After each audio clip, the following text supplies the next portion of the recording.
Hello friends, study with Krishna channel में एक बार आपका फिर स्वागत है। हम प्रस्तावना पे बात कर रहे हैं और पिछले कुछ क्लासेस में हमने प्रस्तावना पे कुछ चीज़ों पर चर्चा की।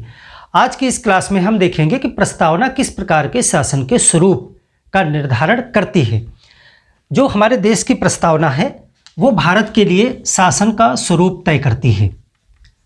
शासन का स्वरूप, पिछली क्लास में हमने बात किया था कि शासन में जो संविधान है वो सर्वोच्च शक्ति किसको देता है, तो हमने ये डिफाइन किया था कि वो सर्वोच्च शक्ति जनता के पास में है।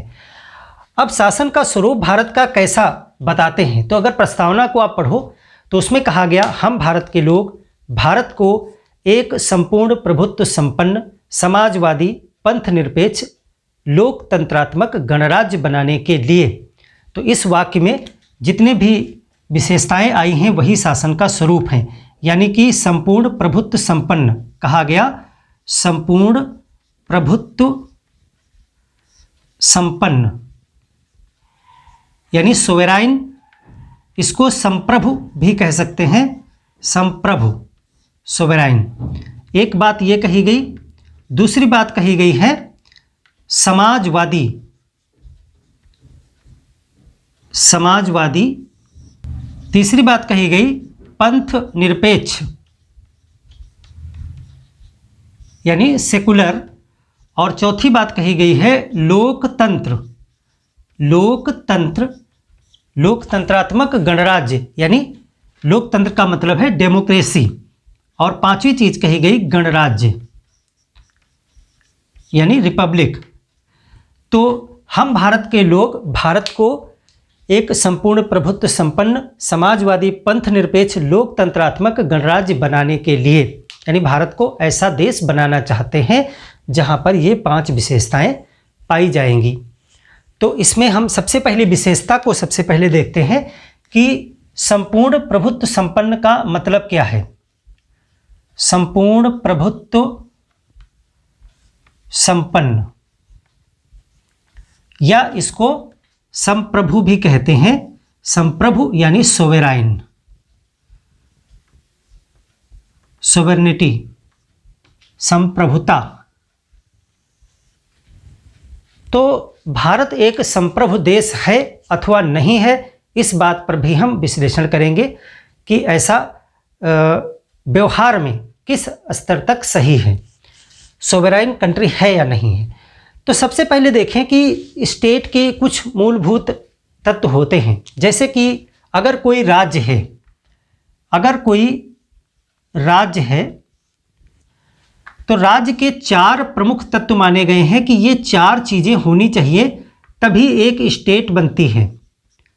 स्टेट, एक तो उनका मानना है कि सबसे पहले स्टेट होने के लिए जो है एक भूभाग होना चाहिए, एक जमीन यानी एक क्षेत्र, एक जियोग्राफिकल एरिया होना चाहिए जहां पर वो स्टेट बनेगी। उसके बाद में उसमें एक जनसंख्या निवास करना चाहिए, पॉपुलेशन होनी चाहिए। पॉपुलेशन है तो उसकी एक सरकार होनी चाहिए, गवर्नमेंट होनी चाहिए, वो एक सरकार बनाए।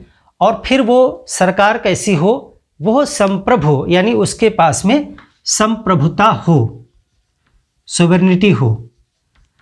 अगर ये 4 चीज़ें वहाँ पर विद्यमान रहती हैं तो एक स्टेट का निर्माण, एक राज्य का निर्माण हो जाता है। तो यहाँ पर अगर भारत की बात कर रहे हैं, प्रेम्बल कहती है कि भारत एक संप्रभु देश है। बाकी 3 चीज़ें तो आप देख ही रहे हैं। भूभाग हमारे पास है। आप बताइए कि विश्व के टोटल क्षेत्रफल का जो है कितना एरिया लैंड का, यानी भूभाग का कितना प्रतिशत भारत के पास में है। भूगोल का क्वेश्चन है, बताएं।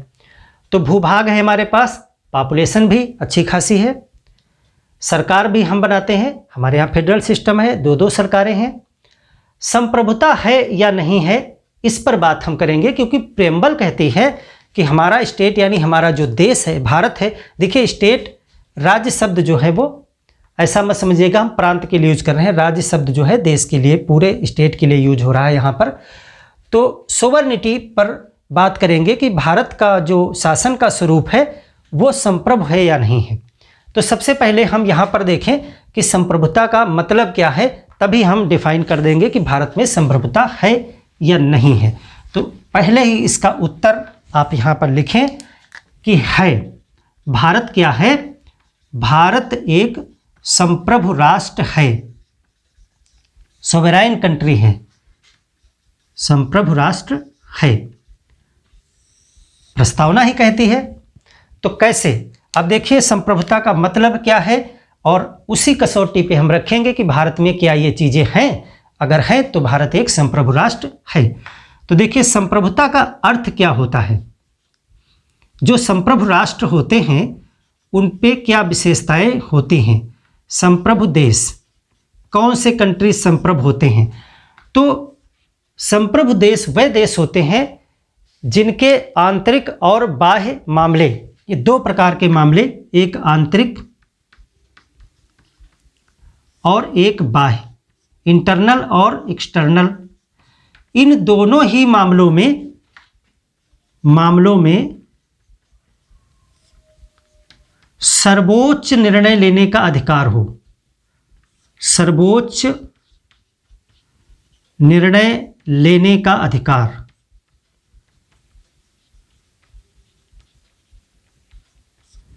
एक चीज ये हो कि आपका चाहे वो इंटरनल मामला हो और चाहे आपके देश से रिलेटेड वो एक्सटर्नल बाह्य मामला हो, इन दोनों ही कंडीशंस में अगर आपके देश के पास सर्वोच्च निर्णय, सिर्फ निर्णय नहीं, सर्वोच्च यानी इसके ऊपर कोई और निर्णय न हो, फाइनल निर्णय, सर्वोच्च निर्णय लेने का अधिकार अगर है तो वह देश जो है वो संप्रभु देश है। और इसके साथ ही कंडीशंस ये है कि किसी अन्य देश, संस्था, व्यक्ति, किसी अन्य देश का दबाव, कोई शब्द ही ना लिखें, किसी अन्य का दबाव नहीं हो। यानी कि ऐसा नहीं कि आप अपने देश का सर्वोच्च निर्णय ले रहे हैं लेकिन किसी के दबाव में आकर कर रहे हैं, तो ऐसा नहीं है। बिना किसी बाहरी दबाव के अगर आप इन दोनों मामलों में अपने निर्णय ले लेते हैं तो आप एक संप्रभु देश हैं। तो अब देखिए कौन कौन से निर्णय हैं, यानी कि आंतरिक निर्णय क्या हैं। कुछ एग्जाम्पल अगर आप दें कि आंतरिक निर्णय किस प्रकार के निर्णय, आंतरिक की बात की जा रही है, तो आंतरिक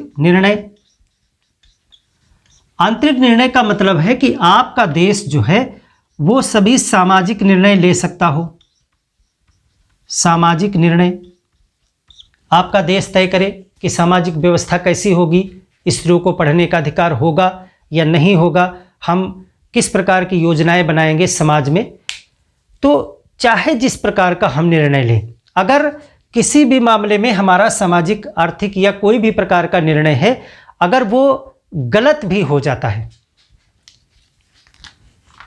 आर्थिक निर्णय,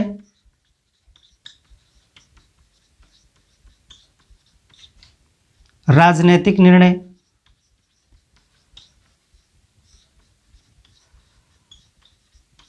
इन सब प्रकार के निर्णय आंतरिक निर्णय के अंतर्गत आते हैं। ये सभी निर्णय लेने का अधिकार जो है देश के पास होना चाहिए। देश जिसको प्रतिनिधि बनाया है, जिस सरकार को निर्णय लेने का अधिकार हमारे देश की जनता ने दिया है, वो व्यक्ति निर्णय ले या वो संस्था निर्णय ले, किसी अन्य के द्वारा दबाव में न आकर के। सामाजिक, आर्थिक, राजनीतिक निर्णय, हम किसी भी प्रकार का सामाजिक निर्णय लें, हम अपने यहाँ स्त्रियों को कितना बढ़ावा देना चाहते हैं, कितनी शिक्षा देना चाहते हैं, कितना आरक्षण देना चाहते हैं, हम विभिन्न वर्ग के बीच में कैसे संतुलन बनाना चाहते हैं, ये सब कुछ हमारा आंतरिक मामला है।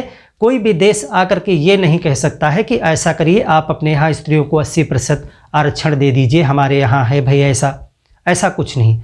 हम अपने वहाँ चाहें तो हम अगर गलत निर्णय भी ले लेते हैं, एग्जाम्पल के लिए अगर हमारे देश की सरकार कोई गलत निर्णय भी ले लेती है, जैसे कि वो कह देती है कि ठीक है स्त्रियों को कक्षा 10 के आगे पढ़ने की अनुमति नहीं होगी, तो ऐसी स्थिति में भी हमारे देश की जनता विरोध करे, हमारे देश के लोग विरोध करें उस निर्णय का, लेकिन कोई अन्य बाहरी शक्ति आकर के उसमें हस्तक्षेप ना करे, तो हम एक संप्रभु देश हैं।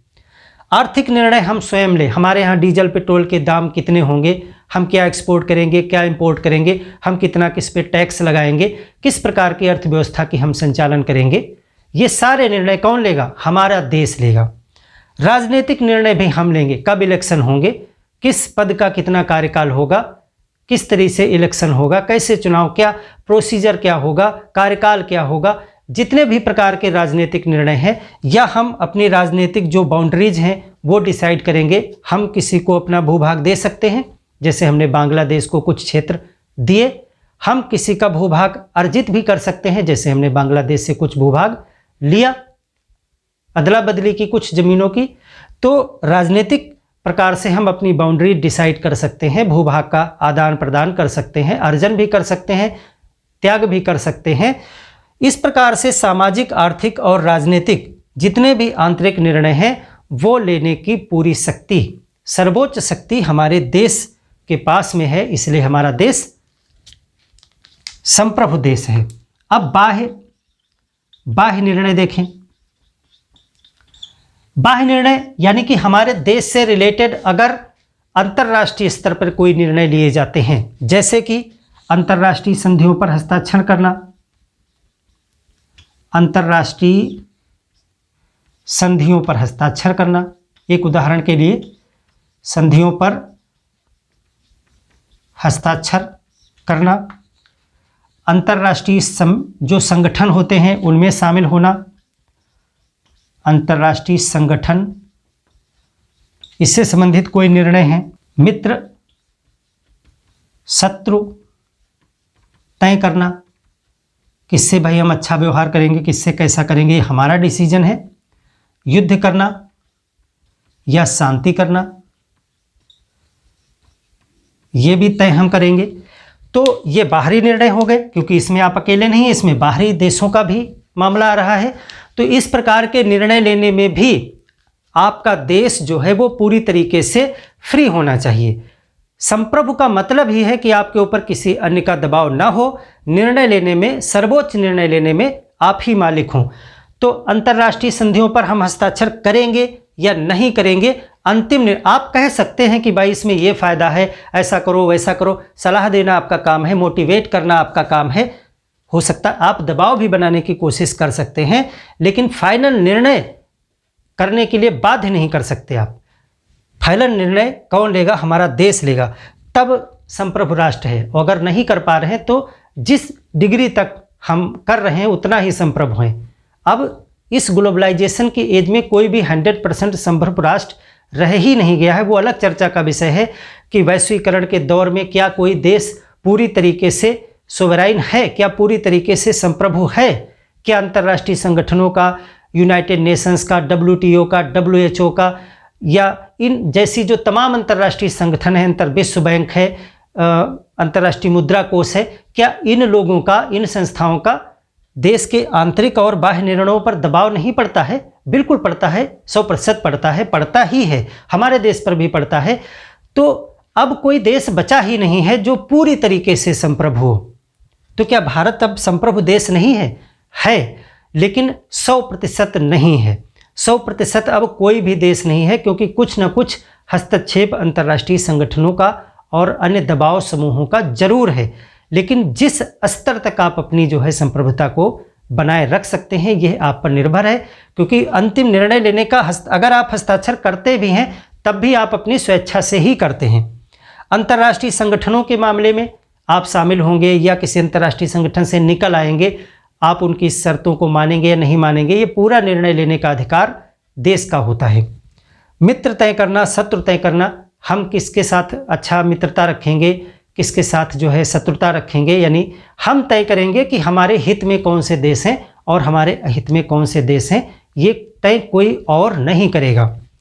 युद्ध करना, शांति करना, जैसे कि किस देश के साथ में हम सीमा पर जो है अपनी सेना बढ़ा देंगे, टैंक लगा देंगे, जो है हवाई सेना लगा देंगे, यानी किसके साथ में हम युद्ध करने जा रहे हैं, ये डिसीजन हमारा देश लेगा।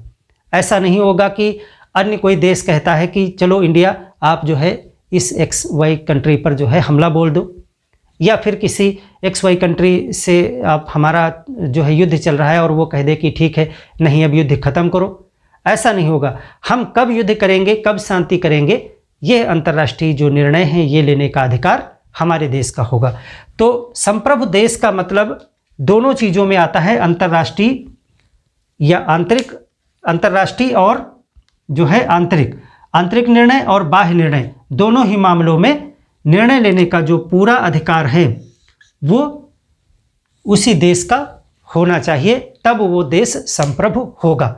अब इस कसौटी पर अगर भारत को रख करके हम देखें तो यह निष्कर्ष निकल के आता है कि हाँ, आंतरिक मामलों में भी हमारा देश पूरी तरीके से संप्रभु है और बाह्य मामलों में भी हमारा देश पूरी तरीके से संप्रभु है।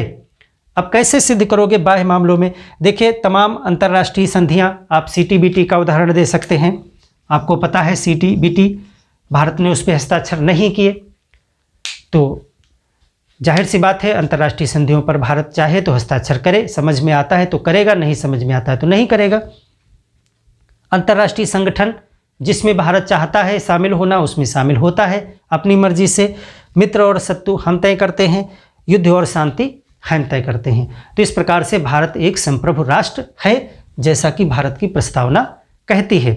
अब बात करते हैं जो एक टॉपिक है कि क्या वैश्वीकरण के इस दौर में भारत एक संप्रभु राष्ट्र रह गया है या किस हद तक संप्रभुता प्रभावित हुई है। ग्लोबलाइजेशन, वैश्वीकरण, अब देखिए वैश्वीकरण का मतलब है कि हमारे देश की सीमाएं चाहे वो डिजिटल रूप से हों चाहे वो भौतिक रूप से हों पूरे विश्व के लिए खुल गई हैं। तमाम अंतर्राष्ट्रीय संगठनों के साथ में, तमाम देशों के साथ में भारत ने संधियां की हैं, समझौते किए हैं, व्यापारिक समझौते हैं, सांस्कृतिक समझौते हैं, शिक्षा सेना संबंधी बहुत प्रकार के समझौते आप आए दिन पढ़ते रहते हैं। भारत ने विभिन्न देशों, विभिन्न संगठनों के साथ में किए हैं और भारत तमाम अंतर्राष्ट्रीय संगठनों का सदस्य भी है। भारत ने जो है 1949 में ही जो है राष्ट्रमंडल की सदस्यता जो है ग्रहण की थी। इस तरह तमाम अंतर्राष्ट्रीय संगठनों का सदस्य भारत बना है समय समय पर। तो क्या इन अंतर्राष्ट्रीय संधियों का, इन अंतर्राष्ट्रीय संगठनों का जो ये सब वैश्वीकरण चल रहा है, यानी पूरा विश्व एक ही हुआ जा रहा है आर्थिक रूप से, हर कंपनी तमाम देशों में जाकर के व्यापार कर रही है। जब कोई एक मल्टीनेशनल कंपनी भारत में आती है तो वह भारत में बहुत मोटा पैसा इन्वेस्ट करती है, तो क्या वह भारत सरकार के ऊपर दबाव नहीं बनाती है कि उसके कार्य करने की सहूलियत के लिए कुछ नियमों में छूट कर दीजिए आप? तो क्या भारत सरकार वैसा नहीं करती है? बिल्कुल करती है। मान लेते हैं उदाहरण के लिए एक एग्जाम्पल समझिए। एक अंतर्राष्ट्रीय कंपनी आई और उसने कहा कि हम 1 लाख करोड़ रुपए इन्वेस्ट कर रहे हैं जिससे आपके देश में रोज़गार बढ़ेगा, ये होगा वो होगा। लेकिन ऐसा है कि ये 2-5 किलोमीटर का वन साफ करना पड़ेगा क्योंकि यहाँ पे हमारा प्लांट लगेगा। आप ऐसा करिए, ये वन कटवा दीजिए, यहाँ पे हमारा प्लांट लगेगा और ये ऐसा ऐसा हम करेंगे। अब भारत सरकार की नीति तो है कि हम वन नहीं काटेंगे। मान लेते हैं भारत सरकार उस वन को नहीं काटना चाहती थी। अब वहाँ पर लाभ हानि की गणना सरकार करती है कि रोज़गार आएगा, इतना सब कुछ होगा, वन हम कहीं और शिफ्ट कर लें, लगा लें, नया बना लें। ऐसा दबाव, बहुत सा प्रेशर बन जाता है। फिर भारत सरकार मान लिया अगर निर्णय लेती है कि हाँ वन को हम काट देते हैं, इसके विकल्प के रूप में हम कहीं और वन लगा लेंगे, लेकिन इस परियोजना को चलने देते हैं। क्या निष्कर्ष निकला? क्या उस अंतर्राष्ट्रीय कंपनी ने हमारे देश के निर्णयन को प्रभावित कर दिया, नीति को प्रभावित कर दिया? तो बिल्कुल प्रभावित कर दिया, क्योंकि हम जैसा नहीं चाहते थे जनरल तौर से वैसा हमने किया। तो इस प्रकार से वैश्वीकरण के इस दौर में जब अंतर्राष्ट्रीय जो है अर्थव्यवस्था पूरे विश्व की जो है आपस में मिल रही है, एक दूसरे के साथ व्यापार किए जा रहे हैं, तो तमाम प्रकार के दबाव, तमाम प्रकार की सहूलियतें देने के लिए भी नीतियों में परिवर्तन करना पड़ता है। सिर्फ भारत को नहीं, तमाम देशों को करना पड़ता है। एक एग्जाम्पल है, जैसे कि भारत ने अभी जल्दी में ही चीन के तमाम ऐप बंद कर दिए, तो चीन ने भी प्रतिक्रिया में कहा कि WTO के नियमों के अनुसार भारत ने ये अच्छा ठीक नहीं किया है। यानी कि WTO जो विश्व व्यापार का एक संगठन है, उसने भी कुछ नियम तय किए हैं कि किस प्रकार से एक देश दूसरे देश के साथ में व्यापार करेगा। तो 100% हमारी अपनी मर्जी भी नहीं चलती है और 100% उनका दबाव भी नहीं चलता है, बीच के रास्ते हैं। तो अब इस वैश्वीकरण के दौर में कोई भी देश 100% संप्रभु तो नहीं है, लेकिन अब भी जो है आंतरिक और बाह्य मामलों में जिन देशों ने जिस स्तर तक अपनी संप्रभुता को बनाए रखा है वह उस डिग्री तक, उस स्तर तक संप्रभु हैं। और आज की वर्तमान परिस्थिति में भारत एक संप्रभु राष्ट्र है। ग्लोबलाइजेशन के दौर में हालांकि संप्रभुता कुछ लचीली हुई है, ख़त्म नहीं हुई है और ना बहुत गिरी है, लेकिन संप्रभुता में कुछ लोचपन जरूर आया है, कुछ उदार जरूर हुई है, लेकिन फिर भी भारत एक संप्रभु राष्ट्र है। तो हमने इस वीडियो में जो है संपूर्ण प्रभुत्व संपन्न पर बात कर ली है। समाजवादी जो आगे है उसको हम नेक्स्ट चैप्टर में बात करेंगे कि भारत में जो है किस प्रकार का समाजवाद पाया जाता है, क्या वो मार्क्सवाद है, क्या साम्यवाद है, या फिर जो लोकतंत्रात्मक समाजवाद है, लोकतांत्रिक समाजवाद, या फिर कुछ और है, क्या विशिष्ट है, स्पेशल है भारत में। तो उस पर बात करेंगे। मिलते हैं एक और बेहतर क्लास में, तब तक के लिए धन्यवाद।